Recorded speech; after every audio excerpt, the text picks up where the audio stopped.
always tell people you're trying to function in a dysfunctional business because the consumer does not have to pay to consume your product. Your rewards are not based on the work that you put in. And it's one of the few industries that you can't throw money and manpower and fix the problem. Today, we are going to have a fun, open conversation with Jody Friedman, music supervisor out in California, and Rick Barker, the Godfather, Rick I don't know Barker, if I go that far. I can't even work my damn light, Michael. There we There go. he is. who's hanging out in Nashville, Tennessee. And we want to do something a little different today. Today, we're going to talk about our experiences teaching and sharing our careers and what we've applied through our careers to others in the online space. So, Jody and Rick, thanks for coming and hanging out. My And pleasure. Yeah. Rick, you've been teaching online since 2010, Yep. and then you started formalizing your teachings in 2012 with the Music Industry Blueprint, right? Yes. I came onto the scene in 2018, and Jody, you came on in 2020. So we got a decade and a half Sure. ish close uh, between all of us. Uh, I would love to know from both of you. The first two questions I have are: what are the biggest, uh, most exciting elements that you've experienced in your time teaching online, like the most fulfilling, personally fulfilling experiences you've had? And then I want you to counter that with what are the most frustrating experiences you've had that have made you just want to throw in the towel and move on? Jody? Sure. Yeah, I'll go. The most fulfilling experiences that I have are when I see somebody that I've shared some information with, or we've shared some information with, and they actually apply it, and they go through the steps, they do what they need to do, and they get the results that they're after. And what we teach, of course, it's with getting placements. So when they land that big placement and they reach out, and we don't always hear about when the placements happen, but when we do, and they reach out to me or to you, Michael, and you share the email with me, that's the most fulfilling part, is actually seeing it come together. I liken it just to music supervising a project. You know, you can select all the songs, do all the creative, but then at the end, some of them drop, some of them don't stick. But seeing the project come together at the end creatively, seeing all that work, the culmination of everybody's work, everybody is part of a team, and we're all working toward that goal. And we're your coaches, we're part of your team, and we're all supporting you towards your goal of getting the results that you want to see happen. So when that happens, that's the most fulfilling part. And on the flip side, the least fulfilling is the exact opposite. It's when we do all the things, we teach you all the things, we show you the way, we lead the horse to water, but it doesn't want to take a drink. Or individuals often, I mean, we all have stuff that gets in our own way. We get in our own way. We try to help you through that. We try to help you through everything that we can with all the knowledge, all the experience that we have.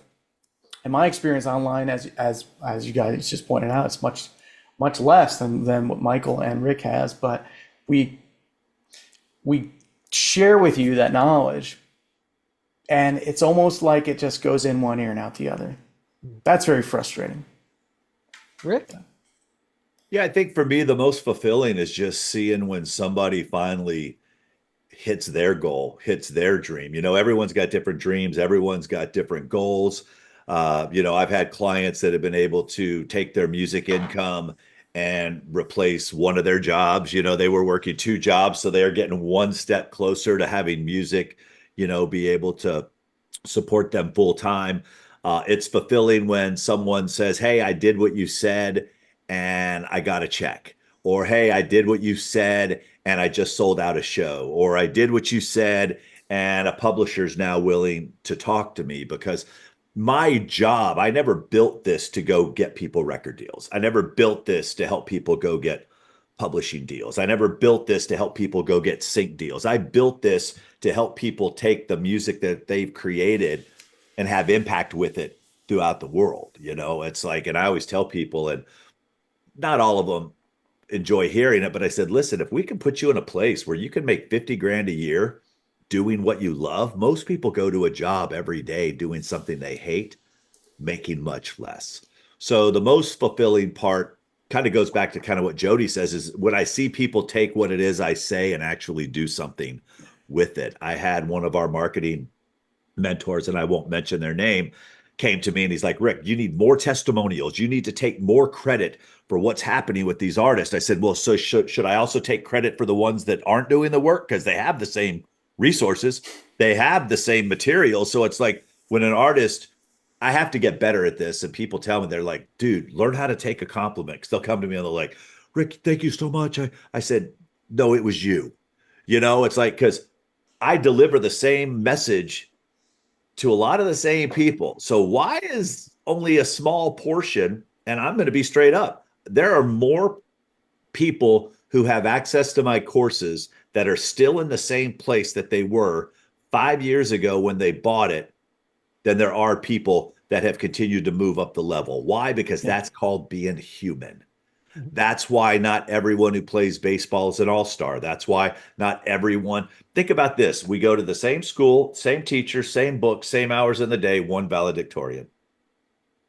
Not 10 valedictorians, not 20 valedictorians, one valedictorian, because they took that little extra effort. They had something, and maybe it was more desire. Maybe it was a bigger goal. Maybe it was they were born smarter. Who knows what it is, but we all have the ability to learn. Yeah. We all have the ability to get knowledge for free today. Yeah. Education has not, it's the easiest, most affordable thing you can get today is education. And it used to be the hardest and most expensive thing to get. Now it's absolute free. The frustrating part for me is probably managing expectations. Everyone they think their music's better than what it really is. They think their performance is better than what it really is. They think their work ethic is better than what it is. And a lot of times the talent doesn't match the desire doesn't match the work ethic. And it's very seldom that you find somebody that has all three. So those are my frustrations, is not being able to just anoint people to go out and achieve their dreams, and then just being able to manage those expectations. Yeah. And as you said that, I immediately thought of something I learned from Tom Jackson, and I believe you know Tom Jackson as well. Very well. Tom is a live music producer, and he's well known for putting together shows for big artists like Taylor, and I mean, pretty much the biggest of the biggest. He's put together their shows. I've had the pleasure of working with him with a particular artist who I worked with for about 5 years. And one of the things I learned from Tom as he was putting together our shows was that moment of, when you finish the song, you've given so much to the audience. They want to give you that applause. And if you're up on stage and you just tell them, no, no, no, no, no, you're kind of shunning them. They want to give back. It's the natural inclination that humans have. So, when you give someone a compliment, you want them to accept it. Just like when someone gives you a great performance, you want them to accept your applause. And it is hard. Sometimes you just stand there and accept it. It feels weird, right? But Yeah. it's understanding that I'm not doing this for me. I'm doing this. I'm accepting others' Sure. gift, to me. So that's what I thought of, and it's Somebody looked at me one time. They're like, "Dude, just say thank you. Yeah. You don't have to go into a big spiel. Just say thank you." It always feels awkward. It feels awkward just to say, thanks. You want to help more. Like, great. I'm glad that helped, because we're natural. Well, three of us, we're natural coaches. We're natural helpers. That's the inclination. Just, okay, I'm glad it helped. Here's some more. Right. All right. There you go. Managing expectations. Interesting. That's definitely a tough one.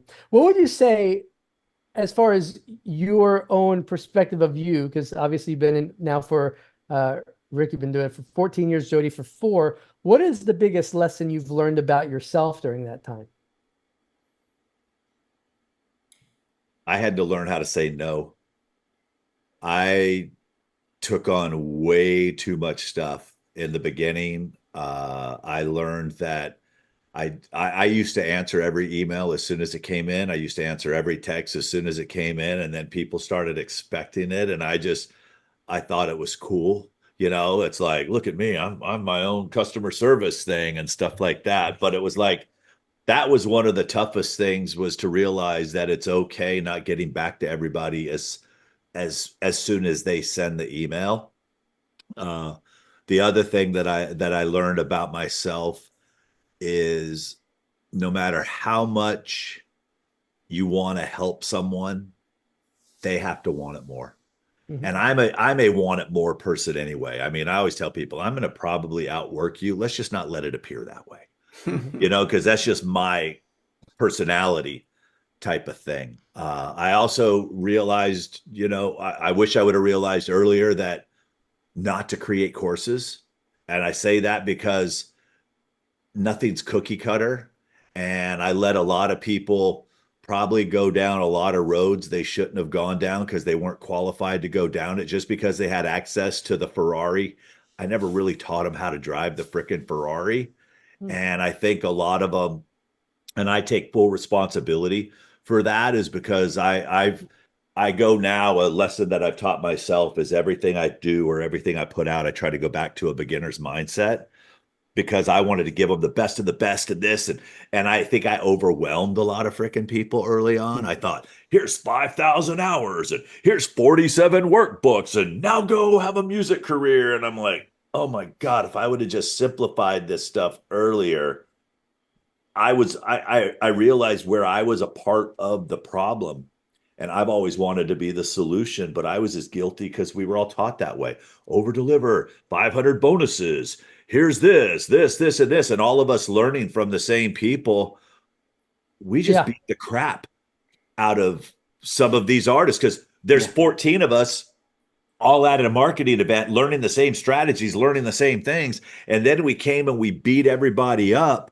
I wish I would have called bullshit a lot sooner and stepped out of that. Yeah. And does that make sense?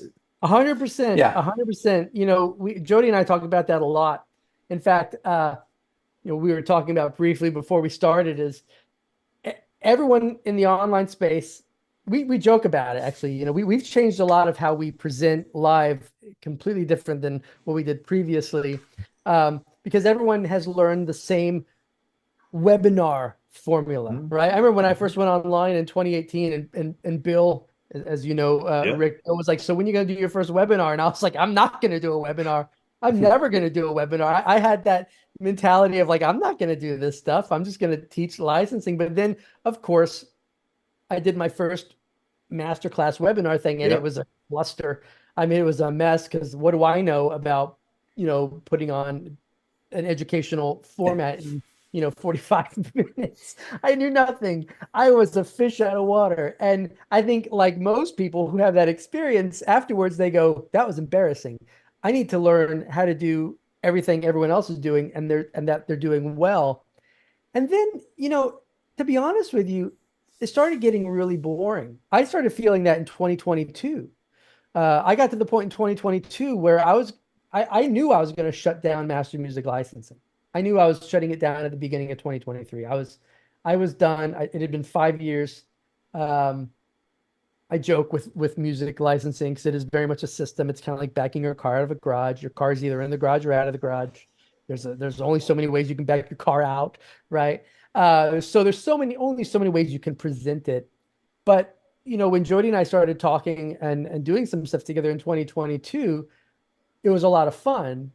But then at the same point, my thought was, if we're going to do something, we have to forget all the stuff we've learned because everyone else is doing the same stuff. We have to like disrupt in a way. Yeah. And with my wife being in the hair business, hair industry, she showed me a company, their Instagram, that completely like overtook all these major companies, and they really disrupted the hair space. And I'm not into like, I mean, I'm not really into hair things too much, but but I was captivated by what they were doing. And I remember showing it to Jody. I'm like, if we do anything, we have to do everything the complete opposite way of what everyone else is doing Yeah. because it's just getting boring. And exactly like what you said, it's just everyone's doing the same tactics and strategies Well, and a that lot it's of becoming people expected. started, you know, coming, it's like I had to back away. It was just like, I've been here. I think when I started, John Ojaka was like one of the only people, and maybe Ariel Hyatt, and you know, were some of the two, and then I came along, and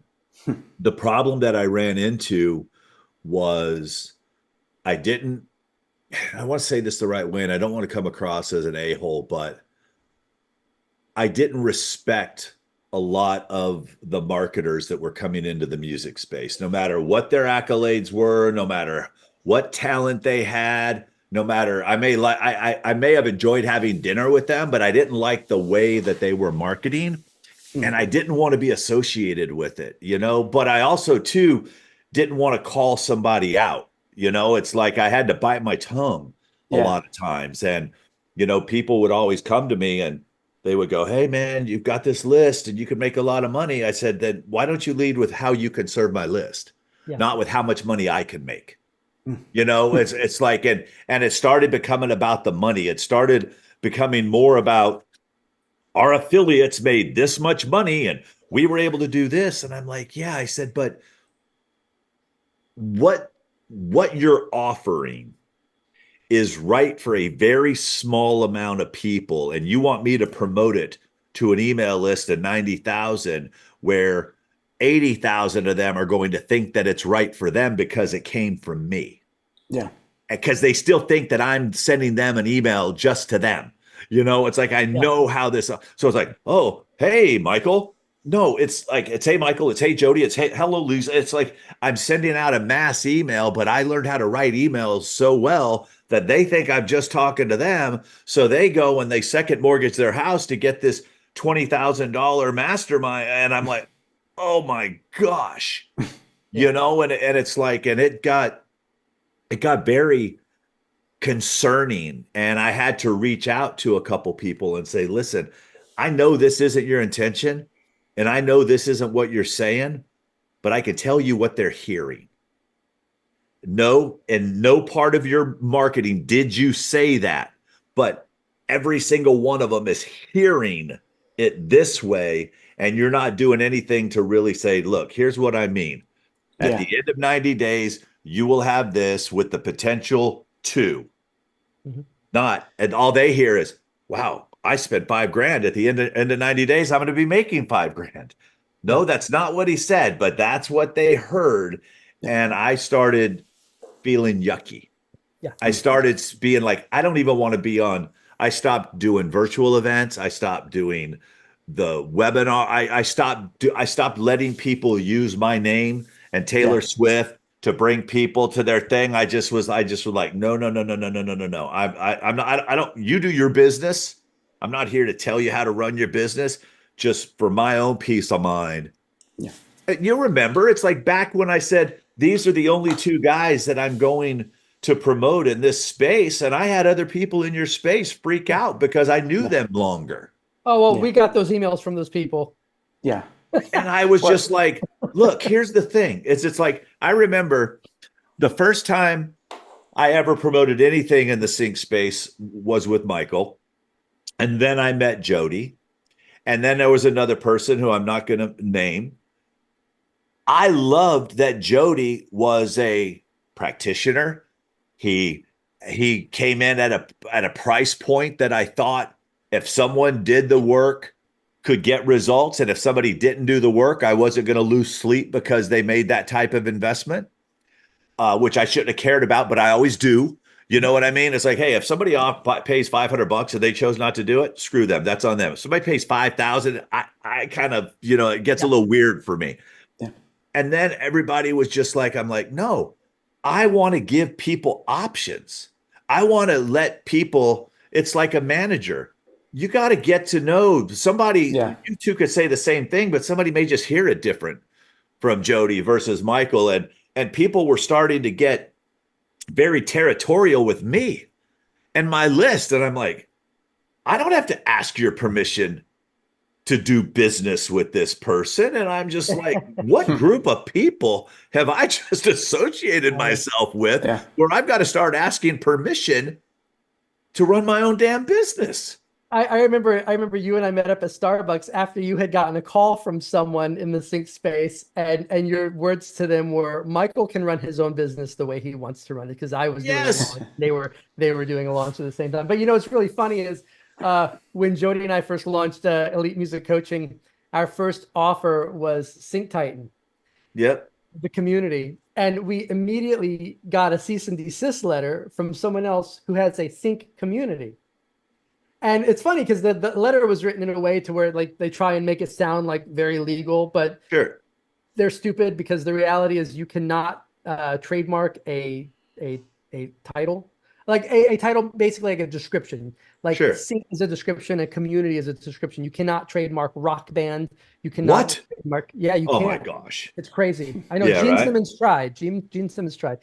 But so we had to get a lawyer to square that one away and shut them up.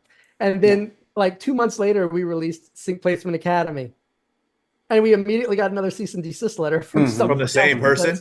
No, someone else. someone Yeah, else, someone else. because of It's the the word same concept. It's you Sync can't you Academy. yeah. But you can't. But it was funny because it was like when we came out, there was immediate what would you say, a little bit of nervousness from people, I think, in the sync space who hadn't changed anything they'd been doing. When Michael came to me and said, "Let's disrupt things," I mean, I think he could probably recall the conversation. I lit up because I'm all about that. I've always been, if everyone's zigging, I want to zag. Yes. And if you get into a space, and when I did get into it in 2020, a lot of people were getting into it because of the lockdown and whatnot. And I was amongst those. And it was important. It was really important information that I learned about marketing, about being an online marketer, and all the stuff that you guys are talking about that is, look at this, too many people doing it. It's still incredibly valuable information to understand. And then, tweaking it as you've done, Rick, and as we're now doing, and making it our own But and what working you it for just our said, audiences. Jody, is a conversation that I could have with an artist. Yeah. When all the other artists are zigging, you zag. When all the other artists are doing the same thing, do something to make it your own. It's like, because they are also online marketers, That's right. whether they want to believe it or not. It's like, and that's what I'm always trying to share with them as well, is it's like, look, just copy what I do. Did I just jump into your inbox and go, hey, I'm Rick Barker, I manage Taylor Swift, give me your money? Right. No, I said, hey, if you're struggling with this, let me help you with this. It's like, hey, if you ever felt this way, I have a song that so it's like I'm always trying to teach them. And that's the part that I geek out on. What would you say is the biggest sticking point that they have in your experience? What is the number one thing that prevents them from moving forward? Themselves. Yeah, I agree. Themselves. A lot of people want the results of a business without treating it like a business. And they haven't realized that it's still just a hobby to them, which is okay. There is nothing wrong with doing music because you love doing music. But once you want to treat it like a business, there's certain things that happen. You can't all of a sudden, it's like there's a reason why people will go from selling out of a hot dog stand to a food truck to a restaurant. The artists just seem to want to go straight to the restaurant side. They don't want to do the little things that it takes in order to be there. It's like they don't understand that most small businesses, any business, it takes 3 years for them to start making money. And that's why most small businesses fail within the first 3 years, is because there wasn't a plan in place. Everyone's like, it's the reason why I call my company the music industry blueprint, is everyone says you need to build your business on a solid foundation. I'm like, well, if your blueprint is for a 5-bedroom house and your solid foundation is for a 3-bedroom house, two people just got screwed. You know what I mean? It's like you build the foundation from the blueprint. People think they build the foundation and then build it. And I said, no, I think that was just my opinion. I just felt it was kind of reversed like that. But once again, too, is I think Well, that the blueprint dictates the foundation. correct. Mhm. And most people think the foundation is what you need to start with a solid foundation. I don't disagree with that after you understand what you're building that foundation Yeah. for. Yeah. And I think a lot of people don't understand what they're building their foundation for. A lot of artists, uh, can't come to grips with the fact that it isn't a fair business. I always tell people you're trying to function in a dysfunctional business because the consumer does not have to pay to consume your product. Your rewards are not based on the work that you put in. And it's one of the few industries that you can't throw money and manpower and fix the problem. And a You, lot of people can't handle that. Well, I do you think you're talking about the music industry, yeah? In general, yes. do you Yeah. think do you think that the reason why they struggle with not having like that clear blueprint is because they don't have a clear goal, like a very concrete goal that they've visualized in I what they don't, want to attain? yeah, I don't know that it's that they don't have a concrete goal. I think it's that they're trying to get into something that they're not willing to take the time to learn about. It's like they all have goals, but most of them are unrealistic goals. Yeah. It's like they're not. It's like if I want to do something, if I want to get better at something, today I will go find the best teacher possible to help me speed up the learning process. Yeah.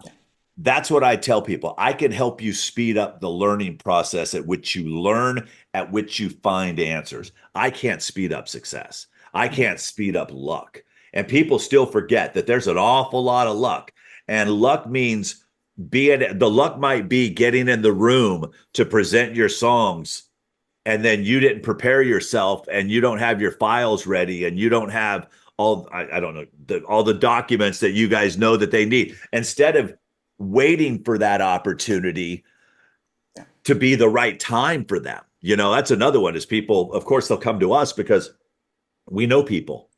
And you'll hear, and I wish I had $1 for every time, like, Rick, if you could just get me in the room with this person. I said, the worst thing that I could do is to get you in the room with that person where you are right now, because I know the next questions they're going to ask you. And once they get the no's, they're going to look at me like, one, why did you bring this person in here?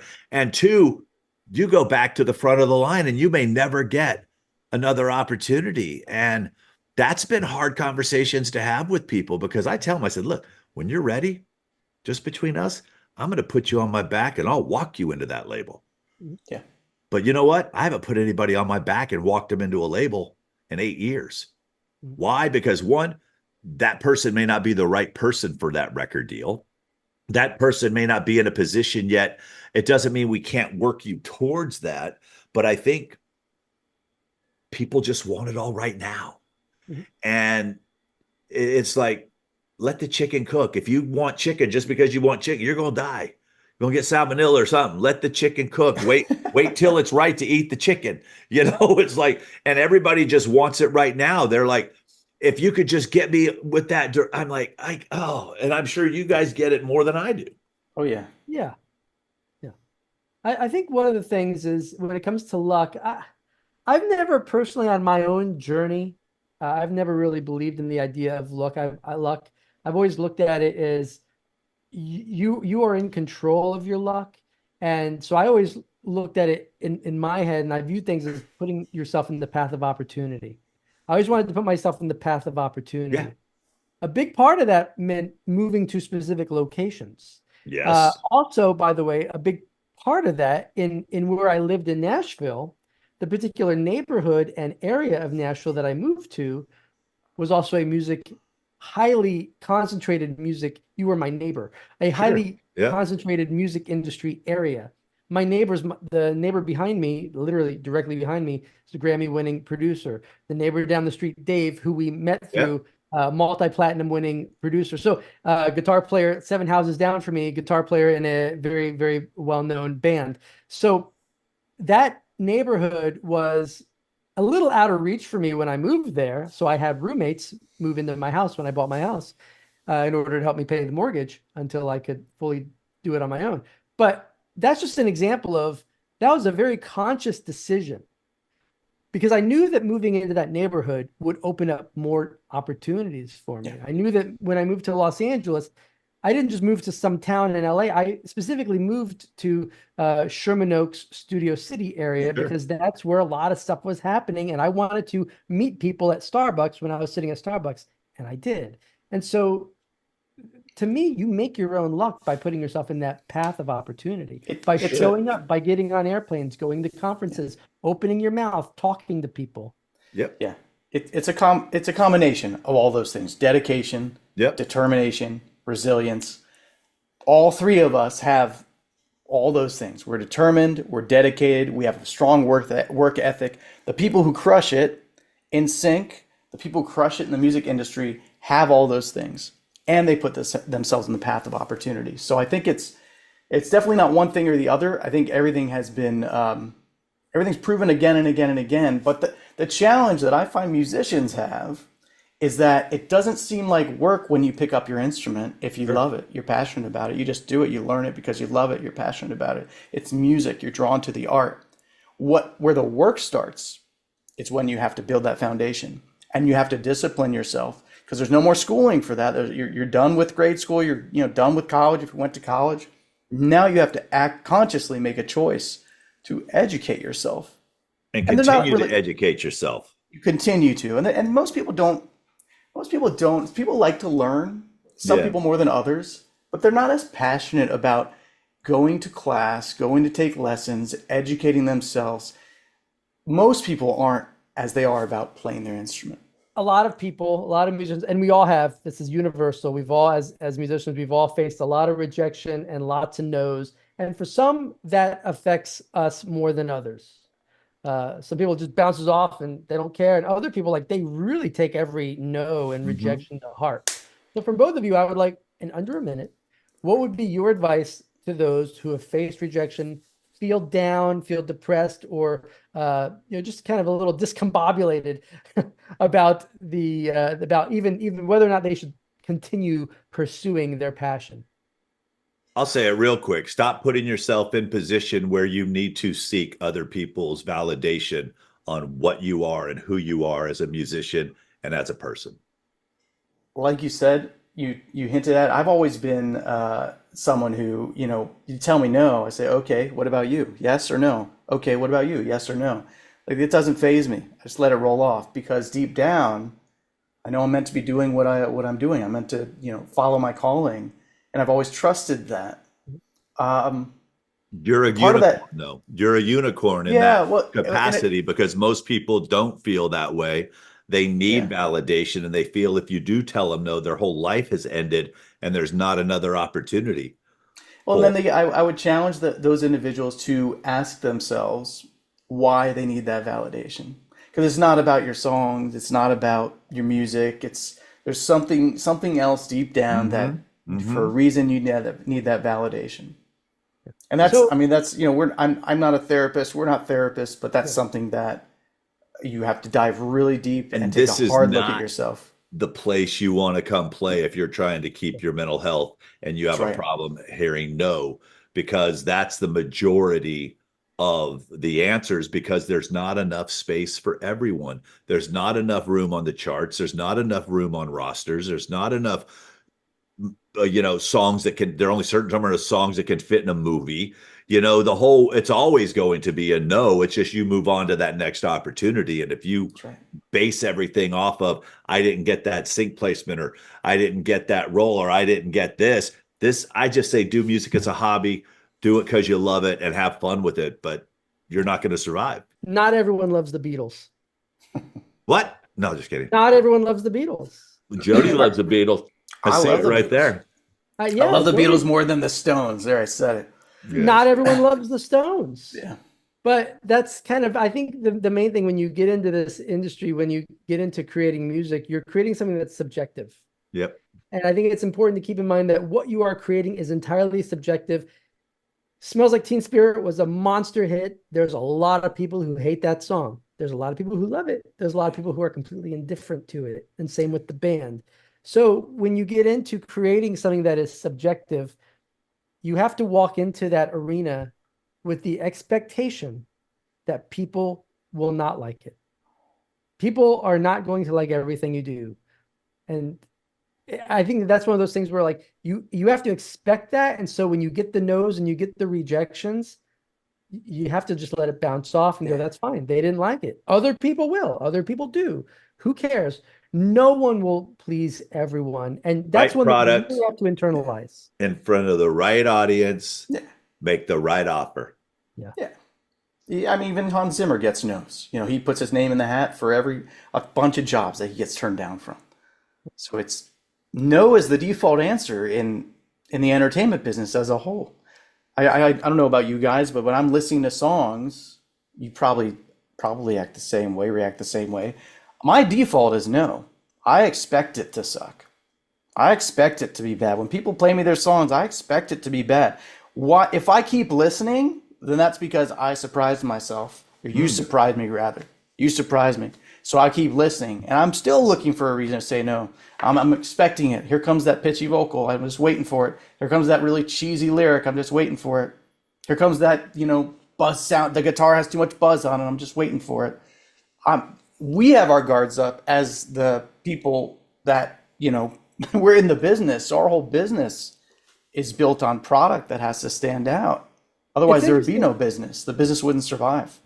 It's interesting how that works with music, where with music, your guard is up and you expect not to like it. But so, for example, like with me and chocolate chip cookies, I don't care where it comes from. I expect to like it. And I'm shocked when I bite into a chocolate chip cookie that I do not like. So it's really just a matter of Yes. perspective. Now I'm going to go have some cookies and listen to some songs. There you Yeah, that go. makes me hungry. Well, this has been awesome, and thank you, Rick, for joining, and Jody, of course, for sharing. I hope that everyone watching got something out of this. The idea here was we wanted to give you more of a perspective of who we are beyond what we teach, and beyond the facade of being on camera teaching something and whatnot, and a little bit more into what we do, and our own perspectives in our own in our own teaching journeys. I'm used to saying sync licensing journey, but in our own educational journey. So thanks for watching, and we will chat with you guys later. If you're interested in getting your songs into your favorite films, TV shows, commercials, trailers, and video games, you're going to want to check out the free guide below.